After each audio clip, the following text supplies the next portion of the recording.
तो मित्रों, इस YouTube चैनल में आपका बहुत बहुत स्वागत है। सीटेट परीक्षा 2026 के लिए साइंस के ये कुछ महत्वपूर्ण नोट्स। अधातुओं के ऑक्साइड नॉन मेटल ऑक्साइड अम्लीय होते हैं। जैसे अधातु है सल्फर और क्लोरीन, ये ऑक्सीजन से क्रिया करके सल्फर डाइऑक्साइड बनाती है सल्फर, और वो पानी से क्रिया करके सल्फ्यूरिक अम्ल बनाती है, यानी ये एसिडिक होते हैं। और एसिड क्या होते हैं, जो नीले लिटमस पेपर पर डालने से उसको लाल कर देते हैं, वो कहलाते हैं एसिड। एल्यूमिनियम आघात वर्तनी है, जिसके कारण से आघात खाद्य सामग्री लपेटने के लिए फॉयल बनाने में प्रयुक्त किया जाता है। जो घरों में रोटी वगैरह लपेटते हैं टिफिन के लिए, वो जो फॉयल आती है वो एल्यूमिनियम की होती है और इसका गुण आघात वर्तनी होता है। कार्बन एक धातु है जो 2 रूपों या 3 रूपों हीरा, ग्रेफाइट, फ्लोरीन के रूप में पाई जाती है। ब्रोमीन एक धातु है जो सामान्यतः पर द्रवीय अवस्था में पाई जाती है। तांबा यह एक धातु है जो पीतल व कांसा बनाने में प्रयुक्त होती है। क्लोरीन यह धातु जल को रोगाणु मुक्त करने में प्रयुक्त की जाती है। जिंक धातु जो विद्युत लेपन में प्रयुक्त होती है। विद्युत लेपन में प्रयुक्त होने वाली अन्य धातु हैं कॉपर, स्टेनस, क्रोमियम, और ये सोना, निकल, सिल्वर और पीडी। धातु लेपन का मतलब होता है एक धातु पर दूसरी धातु की परत चढ़ाना। जैसे सोने की परत चढ़ाई जाती है कुछ धातुओं पर तो वो स्वर्ण जैसी दिखती हैं।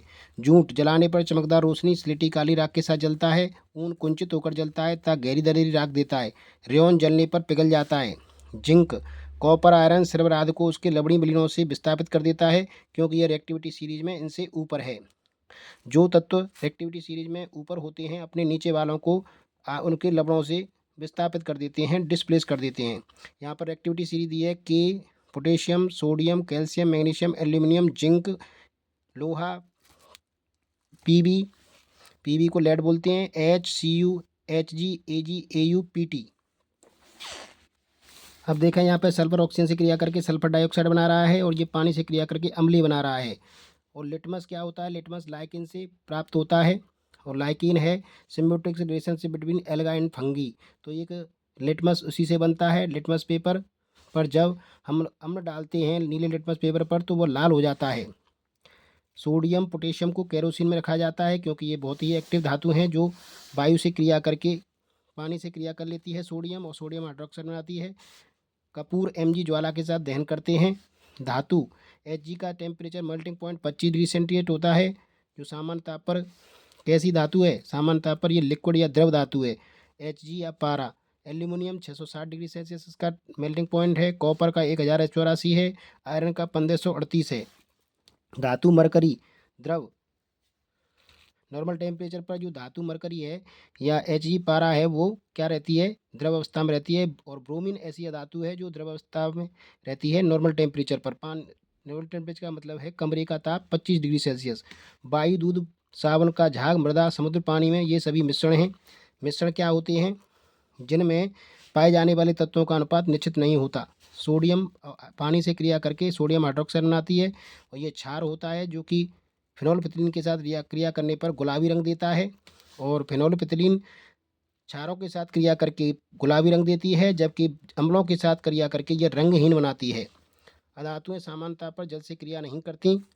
अधातुओं के ऑक्साइड अम्लीय होते हैं। अधातुएं डायल एसिड के साथ क्रिया न करके कंसंट्रेट एसिड के साथ क्रिया करती हैं। एल्यूमिनियम के बर्तन में आंवले का अचार नहीं रखना चाहिए। रेयॉन सेलुलोज फाइबर से बना मानव निर्मित फाइबर है। HCl आमाशय में ज़्यादा स्रावित हो तो मैग्नीशियम हाइड्रोक्साइड लेते हैं, इसको मिल्क ऑफ मैग्नीशिया कहते हैं। ये एंटा एसिड की तरह कार्य करता है, यानी हमारे अंदर एसिडिटी बन रही है तो हम MgOH का घोल ले लें तो वो एंटा एसिड की तरह कार्य करेगा, और हमारा जलन जो छाती पर हो रही है अंदर वो ख़त्म हो जाएगी। H2 पॉप की ध्वनि वाली गैस है, यानी जो हाइड्रोजन गैस है वो पॉप की ध्वनि करती है। H2 ऑक्सीजन से क्रिया करके 2H2 बनाती है और एनर्जी निकलती है। सोडियम वायु में जलती है। सोडियम को केरोसिन में रखा जाता है। बेकेलाइट तथा मेलानाइन दोनों ही थर्मोसेटिंग प्लास्टिक हैं। कॉपर वायु से क्रिया करके CuCO3 और CuH का एक मिश्रण बनाता है जो हरे रंग का होता है। वायु, लकड़ी, प्लास्टिक ऊष्मा के कुचालक हैं। कुचालक का मतलब इनमें ये ऊष्मा प्रभावित नहीं होती, बहती नहीं है। सोना, चांदी, पीटी मुक्त धातुएं, अर्थात ये किन अन्य धातुओं से क्रिया नहीं करती और मुक्त रूप में प्रकृति में पाई जाती हैं। कार्बन डाइऑक्साइड को जब कैल्शियम ऑक्साइड के में प्रभावित किया जाता है तो कैल्शियम कार्बोनेट बनता है, जिसका रंग दूधिया होता है। सोडियम बेंजोएट C6H5COONA परिरक्षक की तरह कार्य करता है। सोडियम क्लोराइड, मेटावाइसल्फेट, सोडियम मेटावाइसल्फेट ये सभी परिरक्षक हैं, यानी प्रिजर्वेटिव की तरह कार्य करते हैं। और वस्तुओं को सड़ने से बचाते हैं, यानी बैक्टीरिया नाशक हैं ये। हल्दी क्षार के साथ क्रिया करके लाल रंग देती है। और FeO पनीर को रंगने के काम आता है। फेरक ऑक्साइड KMnO4 आतिशबाजी में प्रयुक्त होता है। एक अवतल दर्पण आभासी व वास्तविक दोनों तरह का प्रतिबिंब बना सकता है। प्ररक्षकों के नाम हैं sodium benzoate, sodium meta sulphide, sodium chloride, citric acid, ascorbic acid and sugar acids are source in taste. जो अम्ल होते हैं वो खट्टे होते हैं। अम्ल नीले लिटमस को लाल कर देते हैं और इनका pH मान 7 से कम होता है। सोडियम को चाकू से काटा जा सकता है। बहुत ही मुलायम धातु है जिसको चाकू से काटा जा सकता है। चमकने वाली यह धातु है आयोडीन। वायु के संपर्क से जलने वाली धातु है फास्फोरस। पानी में शुद्धि होने पर फ्रीजिंग पॉइंट घटता है और बॉइलिंग पॉइंट बढ़ता है। उत्तल दर्पण व अवतल लेंस सदैव आभासी व सीधा प्रतिबिंब बनाते हैं। अमोनियम क्लोराइड NH4 का विलयन अम्लीय प्रकृति का होता है। NH4OH कमजोर क्षार और HCl तीव्र अम्ल से मिलकर ये बनता है, जो नीले लिटमस पेपर को लाल कर देता है। लिटमस पेपर लाइचिन का बना होता है। अम्ल नीले लिटमस पेपर को लाल कर देते हैं, क्षार नीले लिटमस पेपर को नीला कर देते हैं, क्षार लाल को लाली नीला कर देते हैं। चाहे क्षार को नीले पर डालें चाहे लाल पर, वो नीला ही उसे करेंगे। यानी ये हमें याद रखना है BBB base blue base bitter blue. यानी जो बेस होते हैं बिटर वो कड़वे होते हैं और हमेशा रंग कैसा देते हैं, किसी चीज़ पर डालने से ब्लू रंग देते हैं। Blue litmus paper acidic solution में रेड देता है और red litmus paper basic solution में ब्लू देता है। यानी ये हमारे पास है यहाँ पर pH वैल्यू तो नॉर्मल जो सॉल्यूशन होता है न्यूट्रल सॉल्यूशन उसकी pH वैल्यू 7 होती है जैसे पानी। और 7 से जो कम मात्रा मान होता है वो अम्लीय विलयन होते हैं और 7 से ज़्यादा जो मान होता है वो क्षारीय विलयन होते हैं। इसका मान 1 से लेकर 14 तक के बीच में होता है। रासायनिक परिवर्तन जो परिवर्तन पदार्थ की रचना में बदलाव करके होते हैं तथा अनुत्क्रमणीय होते हैं, यानी बदलने ना योग्य होते हैं तो और नया पदार्थ देते हैं, रासायनिक परिवर्तन कहलाते हैं। प्रकाश संश्लेषण पानी के साथ जब कार्बन डाइऑक्साइड मिलकर क्लोरोफिल और प्रकाश की उपस्थिति में ग्लूकोज बनाती है तो इसको हम बोलते हैं प्रकाश संश्लेषण। यह क्रिया पत्तियों में पेड़ पौधों की हरी पत्तियों में होती है, हरे रंग में, और यहाँ पर ऑक्सीजन गैस निकलती है। दूध से दही बनना, फलों का पकना, कागज का जलना भौतिक परिवर्तन है। भौतिक परिवर्तन ये बाहरी परिवर्तन होते हैं जो रूप को परिवर्तित करती हैं। दूध से दही बनना ये सभी रासायनिक परिवर्तन है। फलों का पकना रासायनिक परिवर्तन है। कागज का जलना रासायनिक परिवर्तन है। भौतिक परिवर्तन क्या है? ये परिवर्तन बाहरी होते हैं जो रूप को परिवर्तित करते हैं, जैसे कागज का फाड़ना, क्रिस्टलीकरण, बर्फ का पिघलना आदि। जब बर्फ 0 डिग्री सेंटीग्रेड पर पिघलती है तो अपने वातावरण और चारों ओर से ऊष्मा ले लेती है। इसके परिणामस्वरूप उसका ताप बढ़ता है, वह पिघलने लगती है और वातावरण ठंडा हो जाता है। लेकिन ऐसा नहीं है। प्रावस्था परिवर्तन के दौरान जैसे कि पिघलना, मेल्टिंग या उबलना, किसी पदार्थ का तापमान स्थिर रहता है। जब दो फेसें चेंज होती हैं तो फेस चेंज के दौरान तापमान स्थिर रहता है।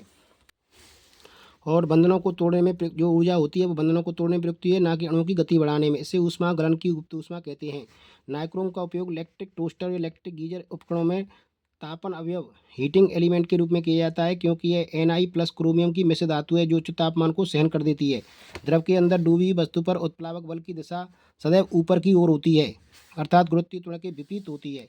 तो उत्प्लावक बल कैसा बल है? गुरुत्वीय त्वरण के विपरीत बल है। विषाणु विष एक अकोशिकीय जीव व निर्जीव के बीच की संयोजी कड़ी है जो जीवित कोशिका में प्रवेश करते हुए जुड़न की क्रिया करती है। इसकी खोज रूसी वैज्ञानिक D. आइवानोव्स्की ने की थी। जीवाणु की खोज एंटीबनी लीवन हॉक ने की थी। सामान्य व्यक्ति के रक्त का pH मान 7.35 से 7.45 के बीच होता है, जो कि क्षारीय प्रकृति को दर्शाता है। रक्त में आयरन होता है। अति लघु समय अंतराल वेरी शॉर्ट टाइम इंटरवल मापने के लिए परमाणु घड़ियों की प्रयुक्त की जाती हैं। रेक्टिफायर का प्रयोग AC को अल्टरनेटिंग करंट को डायरेक्ट करंट में बदलने के लिए किया जाता है। घरों के उपकरणों में AC तथा इन्वर्टर में DC का प्रयोग किया जाता है। AC alternating current, DC direct current. पक्षियों का अध्ययन अर्थनोलॉजी में किया जाता है। निम्नोलॉजी झीलों का अध्ययन है। हर्पेटोलॉजी सरीसृपों का अध्ययन है।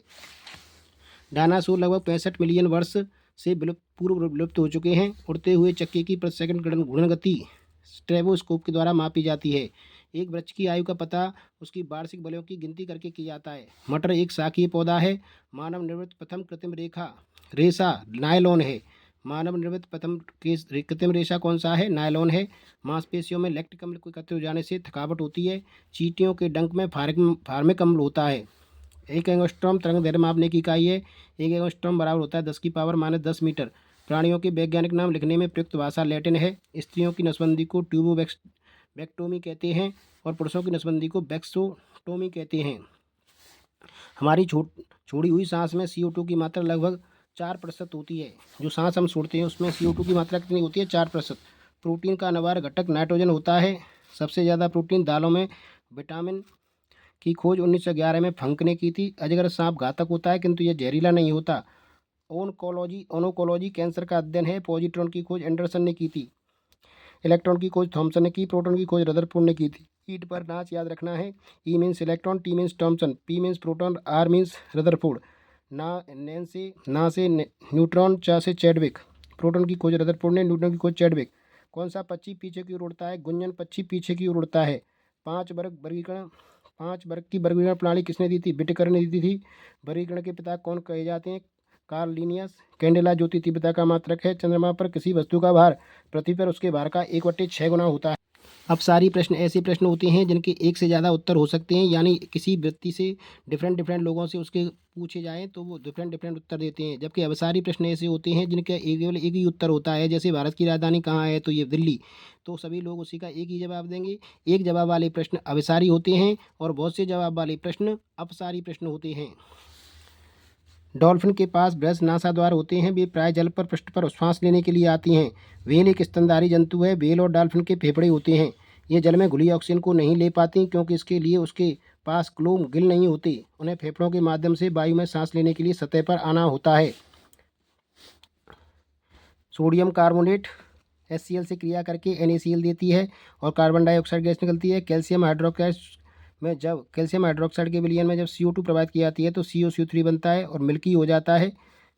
NaSCO3 बेकिंग सोडा होता है। Plaster of Paris CSO4 2H2O होता है। और प्लास्टर ऑफ पेरिस को जब 373 केल्विन या 100 डिग्री सेल्सियस पर गर्म करते हैं तो कैल्शियम सल्फेट हेमीहाइड्रेट बनता है जिसको POP बोलते हैं। Plaster of Paris. परमाणु के नाभिक में प्रोटॉन और न्यूट्रॉन होते हैं और Z बराबर होता है परमाणु क्रमांक बराबर प्रोटॉनों की संख्या बराबर इलेक्ट्रॉनों की संख्या। परमाणु द्रव्यमान संख्या बराबर होती है प्रोटॉनों की संख्या धन न्यूट्रॉनों की संख्या। कंद ट्यूबर्स पौधों का भूमिगत मोटा और मांसल हिस्सा होता है जो पोषक तत्वों मुख्यतः स्टार्च को जमा करता है। आलू, शकरकंद, रतालू, यम, जिंकामा, डहेलिया, कसावा, घुइयाँ आदि ये हैं हमारे कंद। आहारी रेशे क्या होते हैं? Dietary fibres. भोजन आहार में पाए जाने वाले रेशे भोजन को पचाने में सहायता करते हैं। ये खुद तो पचते नहीं लेकिन जो भोजन होता है उसको बाहर निकालने में मदद करते हैं पचे हुए भोजन को। प्रोटीन शरीर निर्माण करने वाला भोजन है और इसकी कमी से गंभीर बीमारियां होती हैं। क्वाशरकोर और मेरेस्मस प्रोटीन की कमी से होने वाले रोग हैं। प्रोटीन निर्माण के लिए नाइट्रोजन आवश्यक होती है। रेशम यह एक प्राकृतिक प्रोटीन आधारित चमकदार और मजबूत रेशा है जिसे रेशम के कीड़े अपने कोकून से बनाते हैं। मुख्यतः सहसूद, मलबेरी रेशम, इरी रेशम, टसर रेशम, मूंगा रेशम और जो सहतूत रेशम होता है मलबेरी रेशम उससे कांजीवरम सिल्क की साड़ियाँ बनाई जाती हैं। इरी रेशम को हिंसा रेशम के बोलते हैं। टसर रेशम को जंगली रेशम बोलते हैं। सबसे दुर्लभ रेशम है मूंगा रेशम जो असम में पाया जाता है। इसका रंग सुनहरा एवं टिकाऊ होता है। ये अनवी रेशम अफ्रीका में मिलता है। Rayon made from wood pulp को कृत्रिम रेशा भी कहा जाता है। रेशम पालने को सेरीकल्चर कहा जाता है। रेशम का मृदु रेशा स्टील के तार जितना मजबूत होता है। रेशे से ऊन बनाने का क्रम बताइए। कतरना, परमार्जन, छटाई, लपेटना। तन्यता धातुओं का वह गुण जिसके कारण के तार खींचे जा सकते हैं उसको तन्यता कहते हैं। जीवाश्म ईंधन जो ईंधन वस्तुओं, जीव, पेड़ पौधों आदि के गलने, सड़ने, दबने हजारों करोड़ों सालों की प्रक्रिया के बाद बनते हैं उन्हें जीवाश्म ईंधन कहते हैं। जैसे कोयला, पेट्रोलियम, प्राकृतिक गैस। जैविक घटक बायोटिक कंपोनेंट पर्यावरण के दो घटक होते हैं, जैविक और अजैविक घटक। जैविक घटक जीवित होते हैं जैसे जलीय पौधे, मछली, मेंढक, कीट। अजैविक घटक मिट्टी, हवा, चट्टानें, रेत आदि अजैविक घटक होते हैं। किस मछली का कंकाल पूरी तरह से उपास्थि का बना होता है? ये शार्क मछली है। उपापचय मेटाबॉलिज्म क्या है? सजीव के शरीर में होने वाली सभी रासायनिक प्रक्रियाओं एनाबॉलिज्म प्लस कैटाबॉलिज्म के संयुक्त रूप को उपापचय मेटाबॉलिज्म कहते हैं। फ्यूज तार क्या है? एक सुरक्षा उपकरण है जो विद्युत परपथ में अचानक ज़्यादा धारा बहने पर पिघलकर परपथ को तोड़ देता है। यह कम गलनांक low melting point Cu plus Sn से मिलकर बनता है टिन प्लस तांबा से। इसका प्रतिरोध अधिक होता है और परपथ के साथ हमेशा श्रेणी क्रम में जोड़ा जाता है। यह शॉर्ट सर्किट से पूरे बिजली के उपकरणों को बचाता है। यह आमतौर पर टिन, शीशा व तांबे से बनता है। इसका लो मेल्टिंग पॉइंट होता है और हाई रेजिस्टेंस होता है। विद्युत घंटी विद्युत चुम्बकीय प्रभाव पर काम करती है। विद्युत प्रेस ऊष्मीय प्रभाव पर काम करती है। विद्युत धारा के ऊष्मीय प्रभाव पर। थायरॉक्सिन हार्मोन हमारे शरीर में कार्बोहाइड्रेट प्रोटीन वसा उपापचय को नियंत्रित करता है। यह थायराइड ग्रंथि से स्रावित होता है। तथा हमारे आहार में आयोडीन इस ग्रंथि के कामकाज को प्रभावित करती है। पित्तरस बाइल जूस यकृत में बनता है और पित्ताशय में जमा होता है, जो भोजन में मौजूद वसा को छोटे छोटे कणों में तोड़ने क्लास इमल्सिफिकेशन करने में मदद करता है, जिससे पाचन और वसा घुलनशील ए डी ई के विटामिन का अवशोषण आसान हो जाता है। तो वसा में घुलनशील विटामिन कौन कौन सी हैं? ए डी ई के और बी और सी विटामिन जल में घुलनशील विटामिन हैं। यह अपशिष्ट पदार्थों को शरीर से बाहर निकालने का काम करता है। इसका रंग हरा पीला होता है।